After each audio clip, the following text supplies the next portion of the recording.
The computer is connected to the internet. It's a simple statement.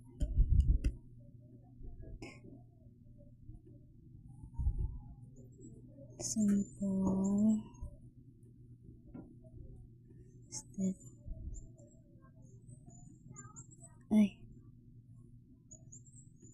statement. Tapos nakadepende pa sa kuan sa context and context defend and install the latest version of Windows. It's not a confound. It's not a statement. Dapat in statement. Tapos it's a wide contest of 8 bits. Kuan siya statement with a simple true.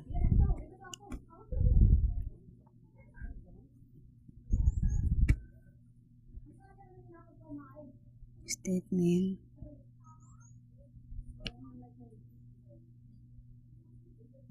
true kasi ya, di ba? Tapos how many gigabytes of RAM does your laptops have? Kuan siya statement a simple true.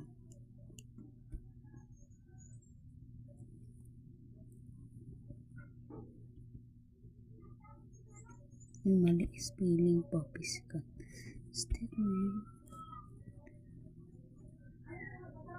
true. Tapos please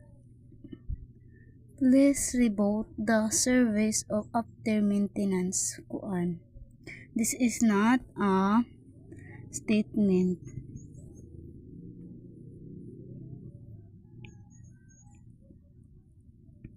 Number 7 is the printer is out of the paper.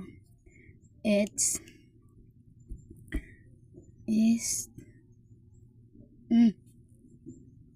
ano bang sinurot ko? Statement simple tapos context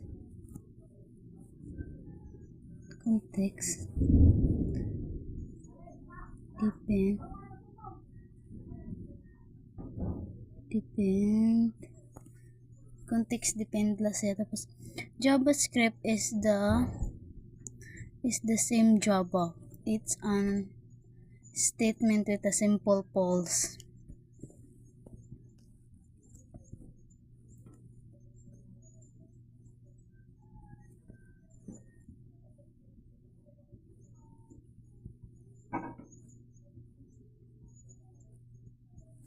Tapos run the antivirus scan now. Kuan ini not statement.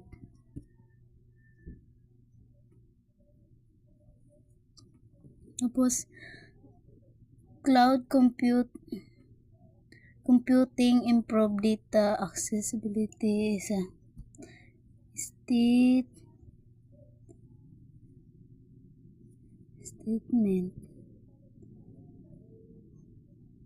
simple true. This one, why it's not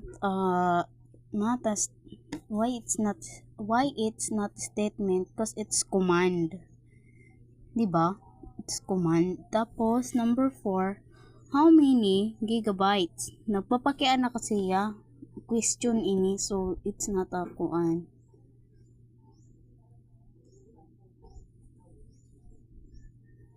May answer na ba ako? May answer na. Wari ako answer. Nata statement ini guys.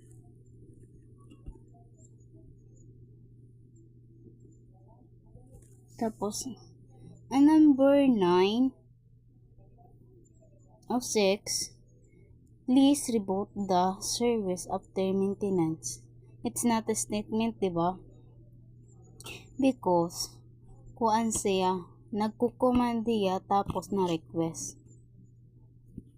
Tapos, number 9, run the antivirus scan now. It's not a statement.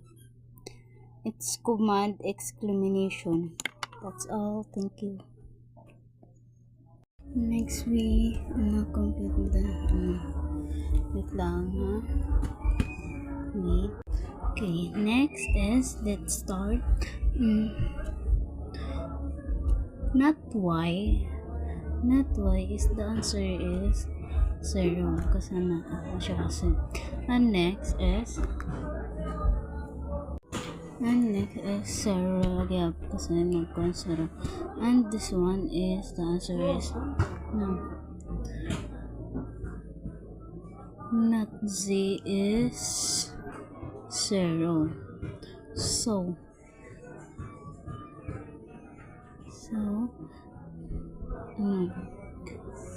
not why is 1 tapos natin naman show is 1 hindi siya ito okay kung kasi ba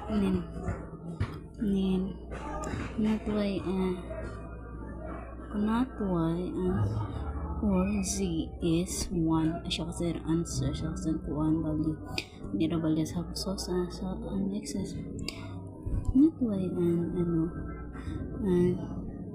not y and z is answer is 1 kasi yung value. This one is no not y or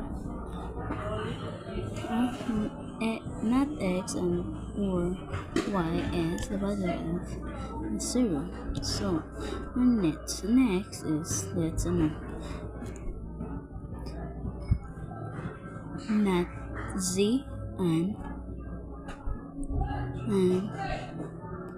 not y. Not z and y is answer is 0. So the value of I is 0. So that's the answer. But if the database is backed up on the server is stable, then the system will run smoothly. Otherwise, it will crash.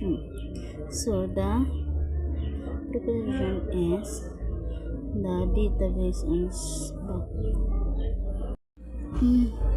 If the database is backed up and the server is stable, the system will run smoothly, otherwise it will crash. P. The database is backed up. Q. The server is stable, the system will run smoothly, the system will crash. Oh, this is the symbolic form. It's fun. Next is the explanation. This system used as conditional relationships is both database is backup and the server is stable. The system will run smoothly. Otherwise, if that condition is not met, the system will crash. So logical implications shows depending between stability backup and system performance. So that's an explanation. Next is number 2. If the user is an administrator, then they can install software only if the security system allow it and the network is active. Symbolic is P.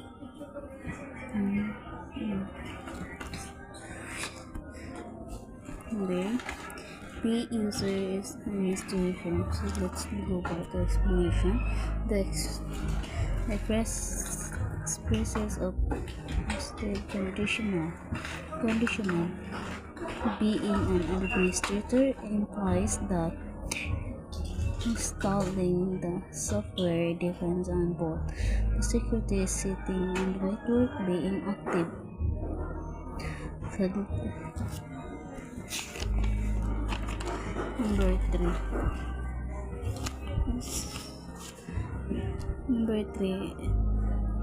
If the firewall is disabled or the antivirus is outdated on the user visit an unsafe website, then the system will be infected unless it's a protocol by additional security. So this is the symbolic explanation. This is the statement user conjunction. This conjunction